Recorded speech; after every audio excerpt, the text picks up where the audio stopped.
yet with the incoming or the people who will decide who the incoming team is? I don't. I deliberately left that off of the topper just because I don't have a lot really to add. I don't have any substantive update, I guess I'll put it that way. Of course, we stand ready, as I said yesterday, to work with the incoming team once that team is designated and arrives here. But we don't have any firm word as to when that might be. As we have updates, we'll certainly provide them to you. So there's been not a single envoy from the Trump transition team that's come into the building as No, far as not that I'm aware of, no. I checked before coming out here.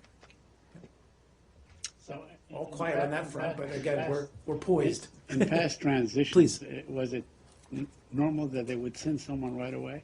I think To it the best of your varies. knowledge. No, I I think can't it, remember. Right? No.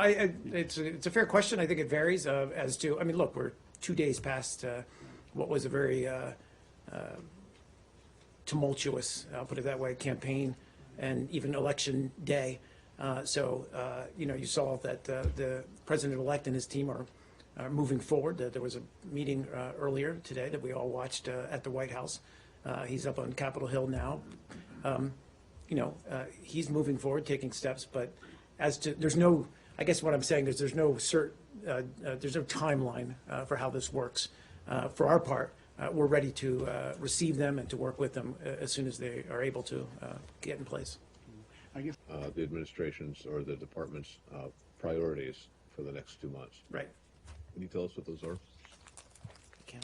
Well, I mean, obviously, coalition, the anti-Daesh coalition, has made, frankly, significant, important progress in the past year. We're in the process of liberating Mosul. We're in the process of an initial stage to isolate and eventually liberate Raqqa. It's not to say that Daesh is defeated, but in the last year and a half, we have really set up a structure working effectively with partners on the ground and with Iraqi forces on the ground that has put Daesh on the defensive. That's going to continue. That's been a successful effort. It's not to say they're defeated, not to say they can't still strike out and cause violence, but that's a significant effort. Climate change, we're getting ready. The Secretary's going to be in Marrakesh next week. This year we had the entry into force of the Paris Agreement. We had the agreement on capturing emissions from international civil aviation. So that's been a trifecta that's been a real success with regard to combating climate change. Those efforts are going to continue in the months ahead.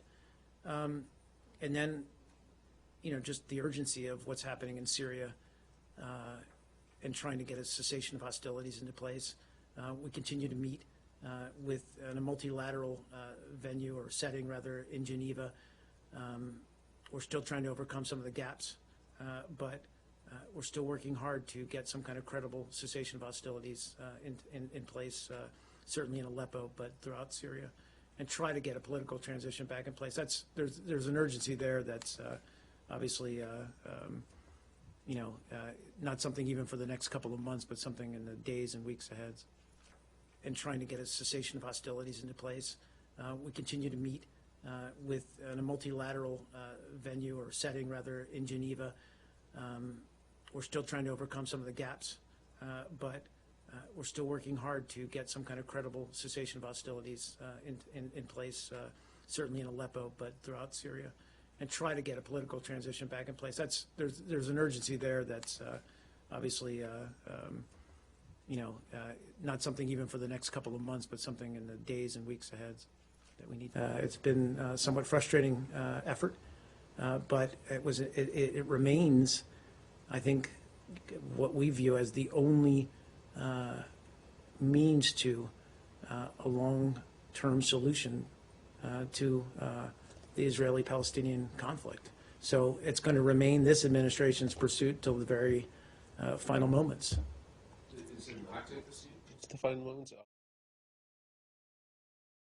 What would you say is the impact of his election on the future of the U.S.-Japan relationship?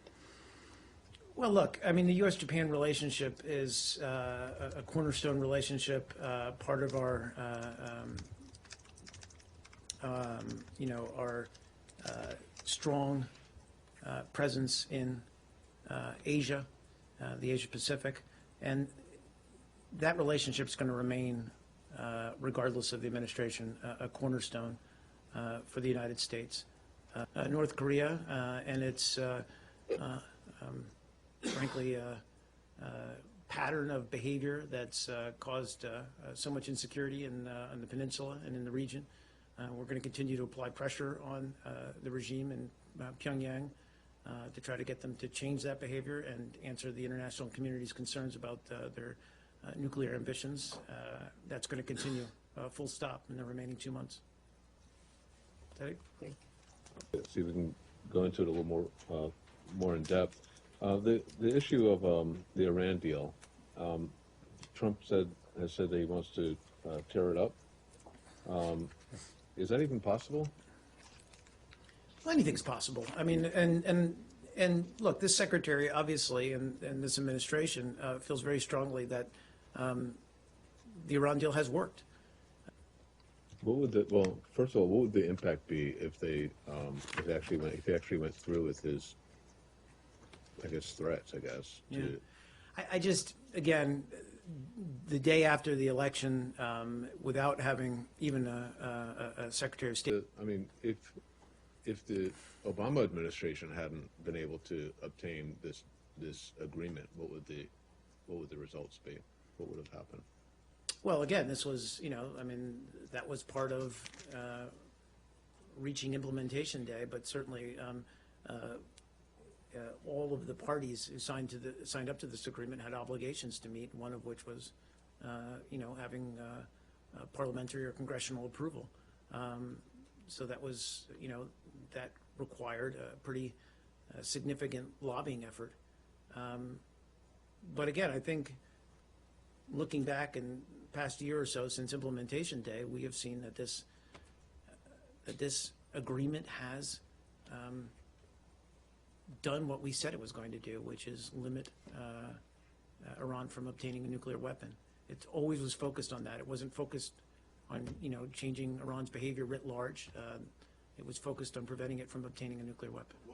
Elements of the Iran deal that aren't revocable. I mean, there's been cash that's been Correct. that's been, passed over or Well, there's released, right? right, Changed hands in one way. right, or right, another. right. But Some sanctions that were lifted. as part of implementation day, As because part of the Iran met their implementation commitments, agreement. right? But we've always What left are the it. things that can't, that have yet to happen? That's still, I guess what are those things you can't back out of the things that have been done. But are you saying that if this government in the future just decides not to do the next things on the list, that it can do that? I'm just not going to speak to decisions that the new incoming administration has or hasn't made yet. I'm not going to go there. Sorry. Please. So have you been able to determine whether or not Iran not being in compliance with the agreement is a violation of the agreement? So I don't have a straight up answer for you, except to say that this is what is reported on in the IAEA report that has not gone public yet is a technical issue that was caught by the IAEA, and Iran is taking steps to address it. It does not in any way mitigate the fact that they did overstep or go beyond the limit. We take that very seriously. I'm not going to use the V word necessarily in this case, but we and our partners are going to continue to hold Iran accountable. And because of the JCPOA, we do have a system in place that we can hold Iran accountable. Can I just add, why is it that you're reluctant to call what would seem to the average person to be a violation of the agreement Sure. a violation, or the V word, as you I was trying to be cute there, and that was No, unfair. no, But it's okay. so first of all, if you look at the wording within the JCPOA, it actually says that Iran's needs, consistent with the parameters, spelling out, I won't read all the technical, are estimated to be 130 metric tons. That's not a hard, certain figure. That said, it is a ceiling that we look at, and certainly the IAEA looks at.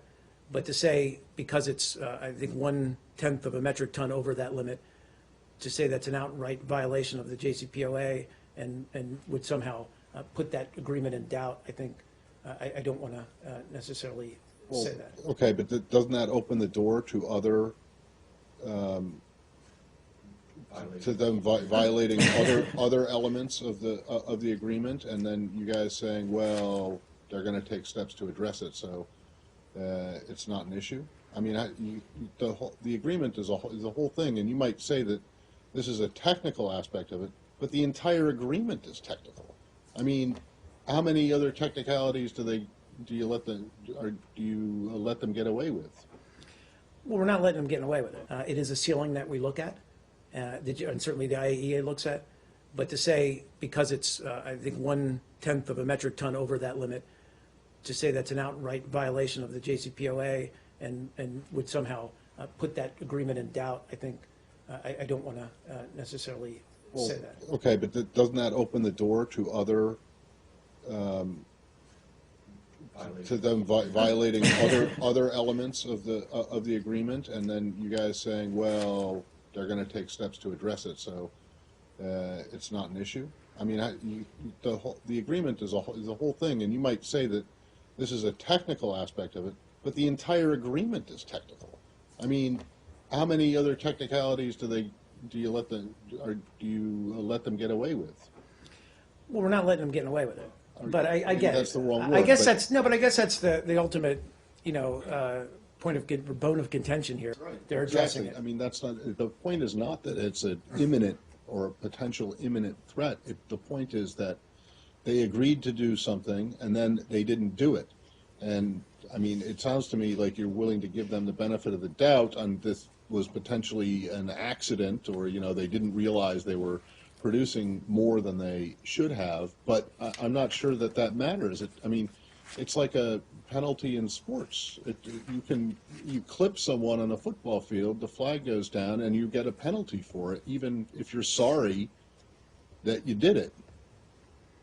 We've now had two instances where Iran has slightly exceeded its limits.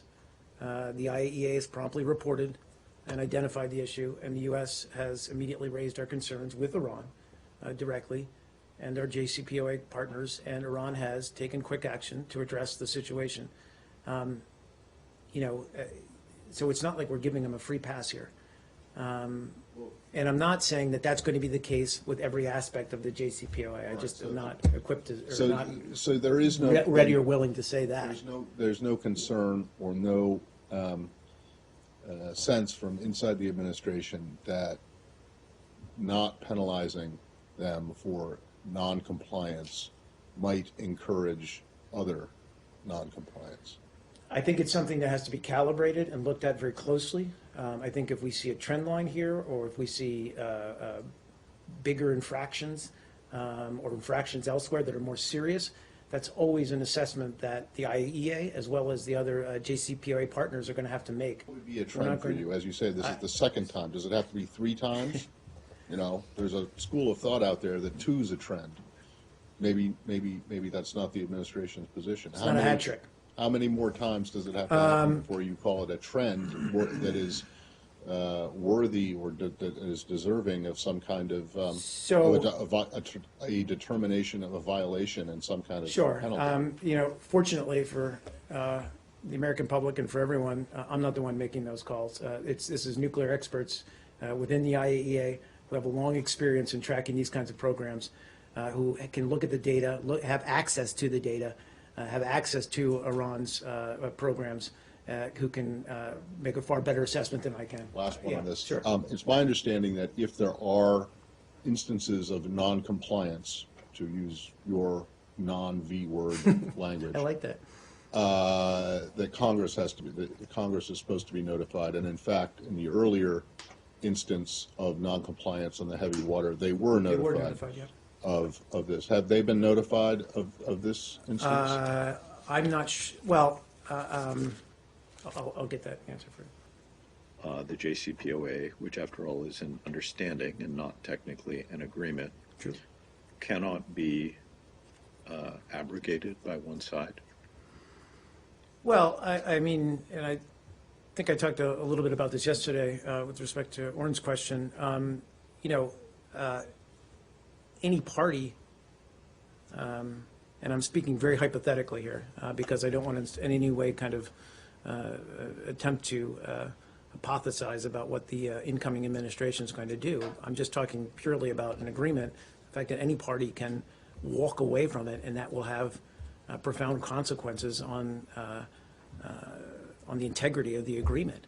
And certainly too. So your view, though, is that any party, any of the parties to the understanding can essentially, I mean, you said walk away from, but can unilaterally decide to cease to meet their obligations? Well, I under said, it? what I said was that would have profound consequences on the integrity of the agreement. Right, I mean, I think obviously. Yeah. Right, Okay. but my point is, I'm trying to get It's not a at treaty. whether he, I know it's not a treaty, and I know it's not even an agreement in Right. some legal technical Right. sense, which I don't understand. But is it your view that you can simply, that any party to it can essentially end it just by saying we're not playing ball with this anymore. We're not gonna meet our commitments under this anymore. Well, again, I mean, if that party were to be Iran, there would be consequences to that. Right. And I mean, we can't, you know, But if that party were to be the United States, there might also be consequences. You might end up with an Iran that actually then actively pursues a nuclear program exactly. again. I mean, those are, Right. yeah, I mean, I'm not, you know, yes, that's the reality of the situation. So this is in, But the bottom line is then that just by fiat, anybody can basically end it. Correct? again, it is not a legally binding treaty, so that is my understanding. If that's incorrect, I'll certainly correct that. One of the other obligations of this, that Iran would curb or limit its heavy water production? And did they not, in fact, not do that? Well, again, and I would let I experts. just don't understand No, why I'm this not is a- trying to, I don't understand, I don't want to say that this was some kind of formal violation of the JCPOA or something that, and that's my own limitations of understanding of the agreement, whether they've got a period of time where they can address these, this overproduction of heavy water. It's not significant. Again, you said blatant, but they didn't try to hide it or obfuscate or in any way, you know, this was something that occurred. And they're addressing it. So I don't want to make too much out of this, is my Right, but point. isn't not trying to hide a violation worse than? No, I mean, I wouldn't say that at No? all. In fact, I would say that it shows that there's now a channel of, or just a channel of communication between, and access between Iran and the IAEA that was part of the goals of the JCPOA. Or it shows that they don't care. If That's- Questioning, is there like a back out clause in the Iran deal, or some kind of a procedure for if the parties want to back out of it? Well, I mean, look, What is the procedure if they, you know, if people want to, if one of the parties wants to? I mean, we've talked about this a lot. I mean, there's always, you know, I mean, the agreement is valid only as long as all parties uphold it. I'm trying to understand that answer. That is there any provision that all that money in cash can come back? No, and the only reason I was, anyway, dwelling on that is, and we, as I said, we discussed this in excruciating detail a few months ago. That money was part of the Hague settlement process for money that we owed Iran. And I think that there was a lot of back.